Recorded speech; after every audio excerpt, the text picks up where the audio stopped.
Ahoj přátelé, vítejte na mém kanálu Dr. Benila Zuriel. Dnes si povíme o Icexin Gel, což je gel na úlevu od bolesti kloubů.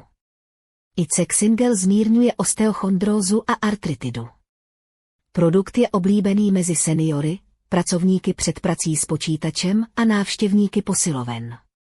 Rychle ulevuje od bolesti chrupavek a kloubů, křečí a otoků. Produkt je snadno dostupný na webových stránkách výrobce.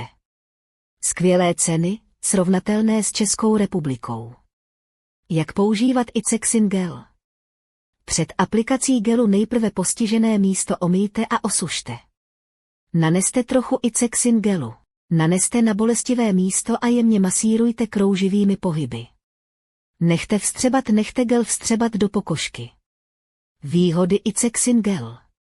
Aplikujte přímo na postižené místo pro rychlou úlevu od bolesti. Snižuje zánět a stuhlost kloubů. Zvyšuje pohyblivost a flexibilitu.